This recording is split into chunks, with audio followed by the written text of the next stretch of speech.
Folks, this is Munchie, and I'll tell you what, she is a great Korean lady and she cooks superb.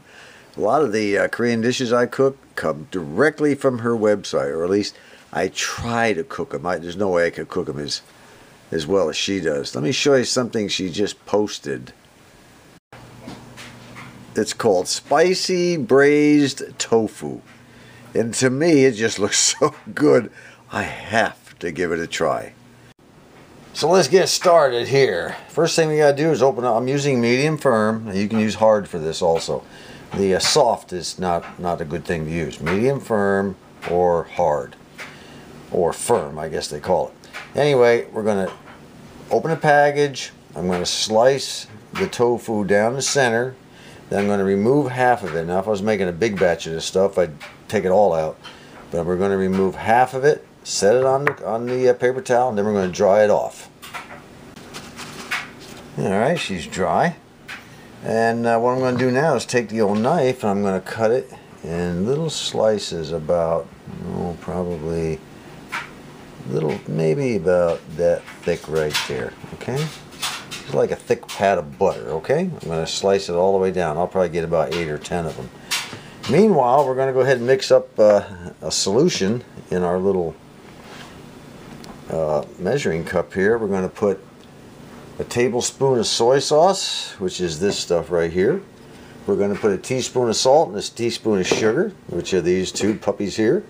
Then we're going to put half a cup of water, and we're going to cut up an onion. I've got an onion right here wrapped up in some paper towel here.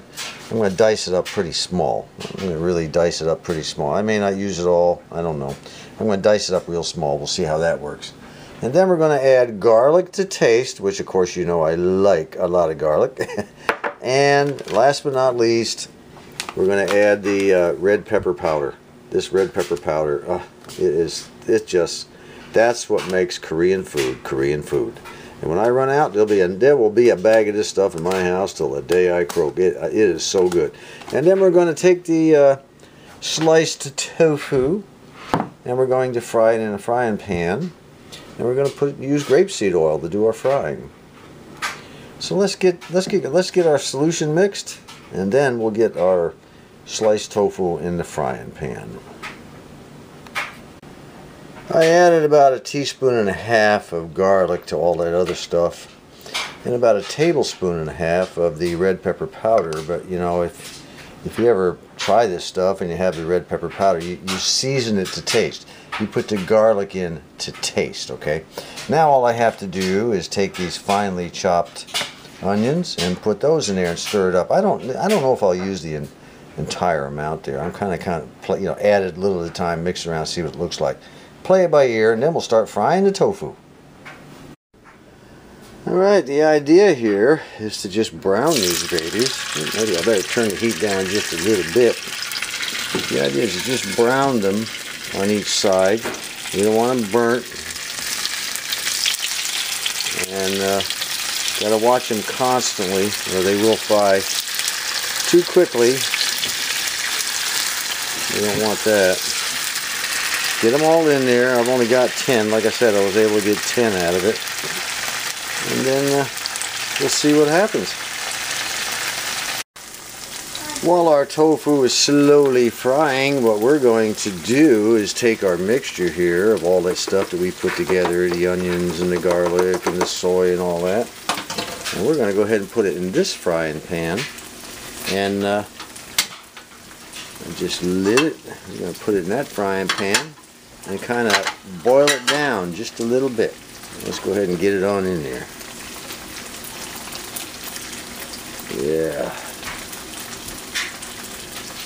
Well, she's boiling down real nice. It'll get a little bit thicker. You don't want it real soupy, you know, like it is right now. You want it kind of almost like a gravy almost, you know, where you're going to put it on. What I'm going to do is I'm going to pour this into the big frying pan over here once the tofu is fried on both sides. Tell you what, let's flip one over and see if it's brown enough. Not quite. Got a little bit more to go. A little bit more to go. Let's fry it about another, maybe another minute. Then we'll flip it over and do the same to the other side. Now that's what I'm looking for.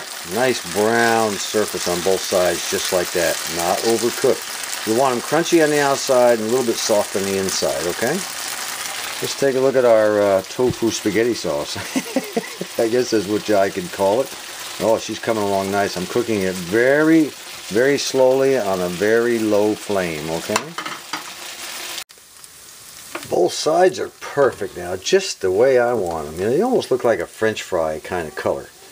Now I'm going to let it cool down a little bit. I've taken it off the fire. We'll let it cool down a little bit. And then we'll just take this stuff right here and just dump it right in the old frying pan and start mixing around. Now normally a much larger batch, you know, of this is made, but since I'm the only one in this house that even likes it, yeah, I can't make a whole lot, or it would go to waste. It would get real soft after a while, you know, squishy. Of course, it might not taste too bad after it's microwaved. I don't know. Give it a couple more seconds and then we'll dump it in and go for it. Alright, here we go. I'm even going to leave that old, what's left of that grapeseed oil in there. Go ahead and get all of it out. I'll scrape the rest of it out and then we'll start stirring around. Well, there we go. She's all mixed around, and you know what they say, the taste is in the pudding. Well, let's go ahead and try a piece of this stuff. It's still crunchy on the outside. I like that. Get some of this sauce on there. Now here's the deal. If it tastes good, we make more.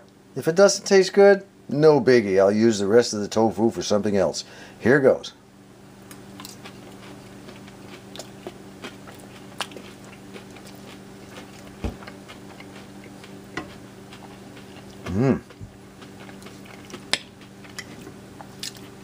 I'm going to have to do two tastes here.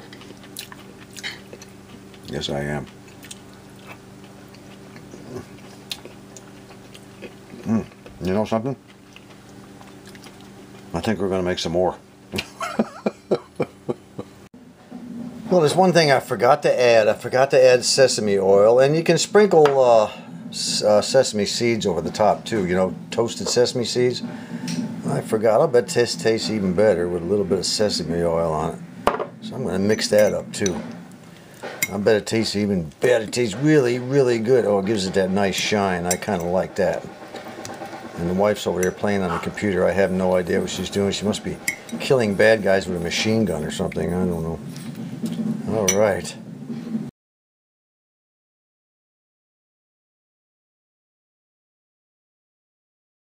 In our last Mish-Mash video, I showed you the LCR meter, the DE5000. That was purchased by our good subscriber Ron C. And he sent it to me. By the way, I've since chewed him out a second time. Anyway, it came with a user's manual. It was all written in, turned out to be Japanese. One of our subscribers corrected me. I kept saying Chinese. And they jumped in and said, no, it's not Chinese, it's Japanese. You know, as far as I'm concerned, it's 6 of one, half dozen of the other. You know, I couldn't read it. That was the point.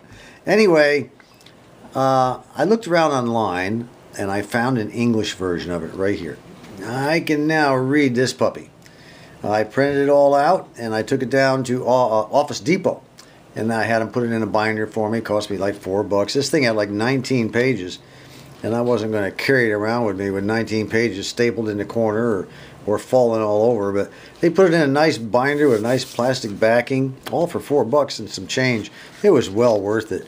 Now I can go through there. Now it's a little bit difficult to understand, I have to admit. But it's a lot easier now, and I'll tell you why. Another of our subscribers chimed in on this, Antique Radio and TV.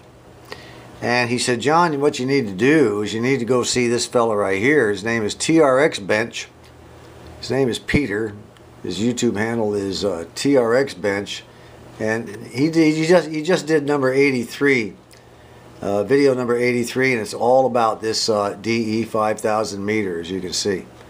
I said, well, that sounds cool. Unfortunately, the thing is an hour and 25 minutes long. He goes into some pretty technical stuff. However, I watched the entire thing. I don't usually ever watch a video that long. But the first part, he did an outstanding, excellent job. He's a very good instructor, by the way. And he has a lot of videos on how to repair CB and ham radios.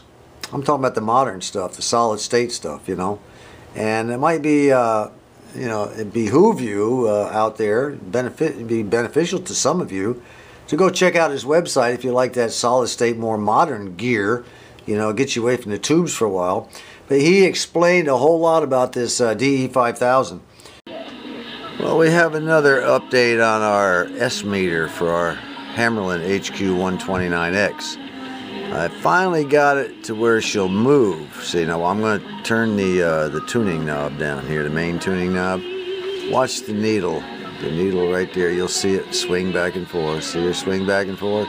Now when I tune it a little too far, watch what happens to the needle then.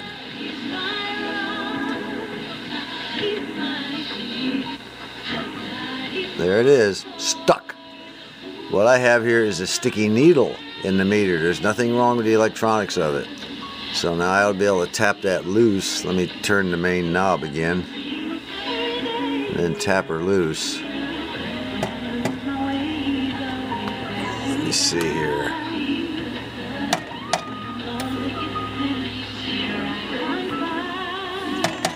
There we go. Okay.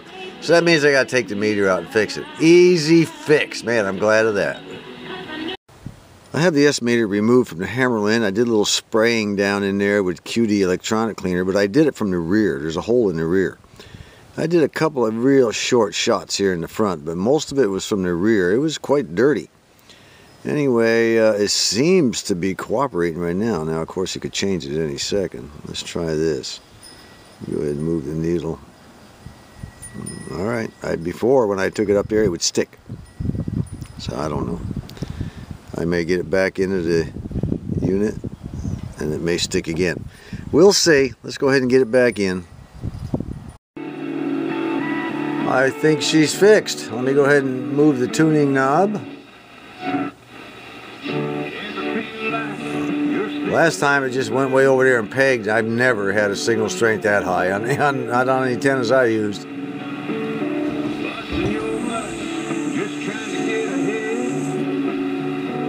I'll tell you what, I think we can consider this one repaired until further notice.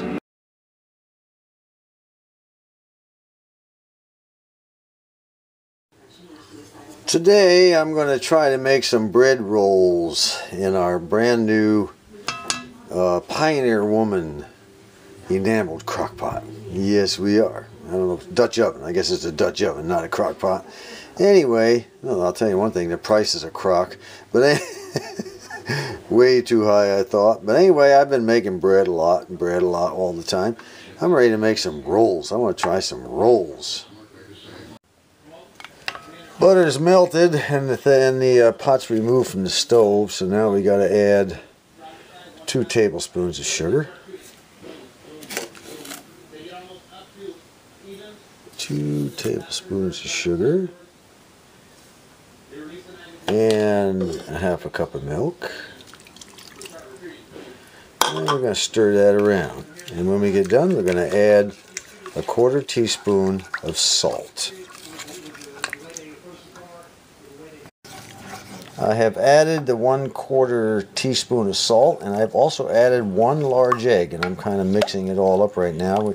This is to be done with this like a spoon. You don't use a mixer to do this. Okay, everything we're going to do today, there's no mixing involved with a mixer. It's all done by hand.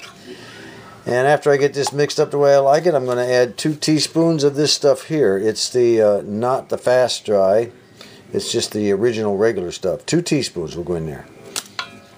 The yeast is in. I'm going to stir it all around, and a nice warm mixture. You don't want it to be too hot now. It'll kill the yeast if it's too hot.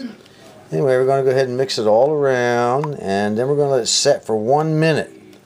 And then while it's sitting for 1 minute, I'm going to get the flour out because I got to add 1½ cups of flour here in a few seconds.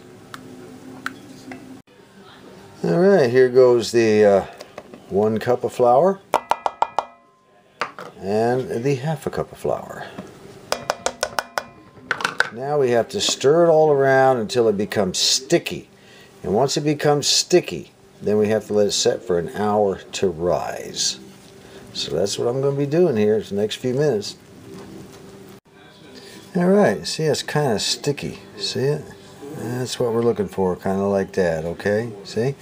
Alright, now we're just going to put a lid on it and let it set for 1 hour. After about an hour, she's puffed up pretty good. So what I'm going to do now is punch it all down. I'm going to get all the air out of it, and I'm going to knead it and knead it for about a minute. Then I'm going to let it set for another half an hour. She has sat for another 30 minutes and raised up, or has risen, whatever you want to call it. And now I'm going to work this baby and work this baby. I'm going to press every bit of air out of it that I can get. And when I get done, there won't be any dough inside this pot. I mean, I'm really going to work that stuff. Then we're going to take it out, put a little flour on the board, and then we're going to work it some more.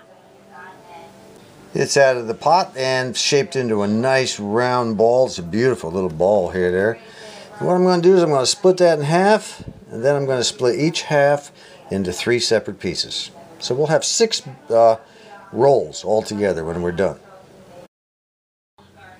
Now we make a rope out of them. I'm not exactly certain how long it should be, but I'm going to make it about, I don't know, be about a little over half a foot, I guess. I'm going to make 6 of them like that, and we're going to curl them into a roll and set them in a pan. Well, obviously my skills at dividing dough into equal pieces needs a little bit of honing, I guess. I have a big fat one there and a big fat one there, and all the rest are pretty much the same. But now we let it set for 1 more hour to rise. I'm going to go ahead and stick it in the oven on the proof setting for that whole hour. Well, those babies really got big, much bigger than I thought. Anyway, now all I have to do is crack an egg, separate the yolk from the white, take the white, paint it on top, and then go ahead and get it in the oven, a preheated oven at 350 degrees, bake it for 15 minutes.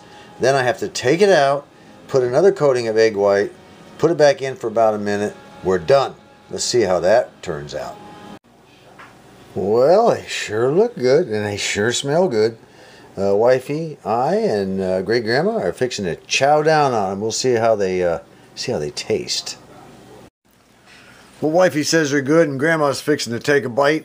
I've already taken a bite, and I think they taste really good. I'm going to give me another bite here. Well, they taste good now. They look nice. Yeah, they look nice in the old pan. And they smell Take good. your bite. I want the official Great Grandma taste test here. You like that? That's good. I'm glad to see it. Glad to hear it. I just need to go back and get my teeth. You need to go back and get your teeth. Well, that's it for now, everybody. Until next time, this is John.